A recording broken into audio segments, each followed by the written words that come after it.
bit tilted. Wait.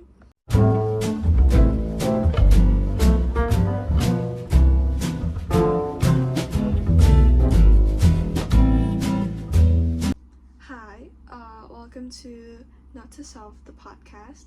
I'm Janika Sian and I'll be your podcaster. And today I wanted to talk about fear and helplessness. I'm not even sure if this mic works, but fear and helplessness is often experienced when you're suddenly aware or conscious after being drowned in the influence of ignorance and hubris. It's what comes with the sharp but relentless realization that you're in a cornering and helpless situation, but instead of accepting the evident and foreboding outcomes, you feel an obligation to try. That process of trying is consequently accompanied by the feeling of being rushed, desperate, and overthinking and anxiety. And worst of all is hopefulness. The drive of persistence, even when your field of vision is taken over by hues of ambitiously consuming emotions, especially with fear and helplessness, is dependent on the notion that it could all return back to what it was or how it was before. When you go down that neural path, the emotion starts to consume you whole, making you start to perceive things as dangerous and situations as though they can't be helped. And this becomes worse when you realize all your efforts are in vain, which is, for me, an indicator that you've become an agent of those irresistible emotions. And it hurts you like rubbing salt on an open wound after having been done all those actions with nothing to gain in return in a prolonged scenario. It's like chasing shadows and pouring into a void. It's comparable to being stabbed after the blinding foolishness that you were helping the situation, even though nothing has actually been affected. So, in a way, you are your own perpetrator. You were the one who lied to yourself and created this illusion. Fear first prevails itself as a form of protection from, in this case, yourself. And then afterwards, it becomes the very bane of existence that you worship, preventing you from living your life. The longer you worship and feed into this fallacy, the more it harms you and it manipulates you by building this accumulated wall that distinguishes illusion and reality. If anything happens to you, you're the only person to blame, because you're capable of building or breaking yourself more than anyone else. And this is, for me, a telltale sign that you would have been a person with a controlling personality, whose first instinct is to practice risk management, to think of all the different things that could happen, meaning you hold a degrading belief that life is a predictable cycle. Your mind works in detrimental ways, like overthinking, repetition, and underestimation, trying to create your own fate and envies the luck that people receive. You think problems exist for the sole reason to be solved, and in other words, you might have been subconsciously self-centered, greedy, and buried in endless self-praise. If intelligence meant being subversive, the thought pattern to someone who is marked with fear and helplessness is that they are thinking of all the different ways that they could be subversive. The difference is someone who is consumed by fear and helplessness felt that they were doing something intelligent and commits to the bit intensely by thinking of all the millions of ways they could corner or tackle the situation. Meanwhile, intelligence is about finding the most effective route and taking that route. That path that person took a lot of effort. And for anyone to have done all that just to be faced with futility is crushing. Life is often just a series of decisions that are followed by predicaments and dilemmas. To have experienced that mental torture that comes with that defining ordeal, and those feelings are going to linger and haunt you, and it's going to show every time you think or act. Fear exists in everyone, that innate survival mechanism that protects you from perceived danger. But everyone's definition of danger varies to a certain extent. What if you're so scared to the point where you can't tell what is safe or dangerous anymore? What if you're so numb to the point where danger doesn't exist anymore? Every time you tremble, every time you feel overwhelmed, when you panic or when you feel restless, you start to fall into a sense of desperation, where fear takes control and leaves you feeling powerless and trapped. Emotions are intangible. Maybe that's why they're so powerful. It doesn't physically punch you in the gut, and it doesn't materially shout at you or make you feel small and intimidated. It all happens internally, in the mind, where everything feels much more sensitive. I want to tie this talk about fear and helplessness with a concept in psychology called learned helplessness. And essentially what learned helplessness is that it's centered around the idea that if someone has gone through so much situations where they're forced to accept failure, where they fail so many times and they're just forced to keep on going, kind of like Sisyphus, where they're just falling over and over again flat on their face and they just have to get up. It does get tiring at one point, so they're forced to just give up because that reinforces a belief that all their efforts, all their actions are always going to be in vain. And as we all know, failure isn't something to be rejoiced or proud of. It's quite the opposite. It's something that people are often ashamed of. It's the concept of showing that helplessness isn't just gained from experiences. It's not just experience. It can be learned. And I wanted to talk about this concept because I've been in a situation where I had to learn what it was, what exactly I was going through, and this was basically the way to describe it, learned helplessness. But essentially what happened was, at one point at school, once upon a time, I was ridiculed, or I was just being ostracized and basically bullied for, I don't know. I don't know why I was bullied, but I could just hear people talking about me. I just knew people didn't like me, and that being in that environment, it makes you feel like you're not enough. It makes you have imposter syndrome. But basically, I was forced to be in a very toxic environment. And in school, I was a very active person.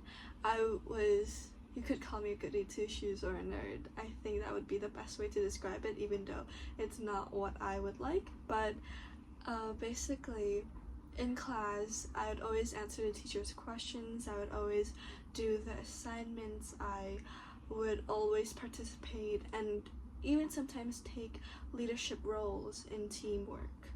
After experiencing the influence of being in a toxic environment, I was forced to kind of just accept that I was there, and I had to tone down my behaviors and who I truly was. So I just became someone who's really quiet, and I kind of always wanted to blend in the background. I've never really chased attention, and being in that situation made me hate attention even more.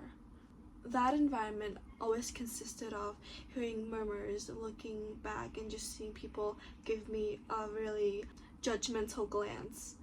And to just be in that situation is not very ideal, but nonetheless, there I was. But I still wanted to escape. I still tried to escape, even though I was just in my class, minding my own business, the toxicity didn't really die down, so I had to change classes. And in that new class, you could say it got worse. It was still worse because my old class and my new class had connections, and the nature of the class was very loud. They cared less about rules, and they cared less about what everybody think, and they were just their loud judgmental self, and they showed that. They didn't really hide it at all. Basically, my new class was very loud, and they wouldn't just let me hear chatters. They shouted to the whole class. There would be classmates at the back. They would be shouting about the rumors or whatever that was happening. And I'm not saying that it's just how they perceive me. I also blame myself for how everything was happening, because I made myself be perceived that way. So I didn't really try to stand up for myself because I knew I had a fault in it. And once I realized that I had a fault in everything that was happening to me, I just let it happen, because it was kind of I just regarded it as my consequence for my actions, or just how I was. So yeah, it was worse, to say the least, and it could have changed in the morning. I could have changed to another class in the morning, but I didn't. I just accepted it because I kind of, at that time, I believed that I would just be judged this way everywhere I go, because to just move from one class to another and not having it change whatsoever and it getting worse was just kind of everything I needed to know. That wherever I went in that place at that time, I would be judged that way. So I kind of just accepted it and stayed there. I was just scraping by, trying to just uplift myself in any way I could. And yeah, I could have changed, but I didn't. That's why it's tied to learned helplessness. The next thing that I want to add about fear and helplessness is I've read this book before. It wasn't recent. I've read this book quite a long time ago, and I keep going back to it because the idea of the book is kind of insane. But anyways, the book I'm referring to, the book in question, is 1984 by George Orwell, and I even made a presentation about it, and I just think it's a really it's an amazing book, and I really love that book. Ooh, strawberry. Yeah, and for those who don't know, 1984 by George Orwell is essentially a book about this dystopian world where everyone is controlled by the government, not just how they act, but how they think. In their world, surveillance is constant, the truth is manipulated, and fear is used as a tool to kind of reinforce their respect to the government. So they have to kind of bow down to the government in a way. No, that's just it. They just have to really kind of bow down, respect with everything they have, really. Even their thoughts are controlled. How can your thoughts be controlled? Because I think how I look at this is that you really can't control how you think. Like, even you yourself can't control how you think. For example, when you see a cup, you think cup.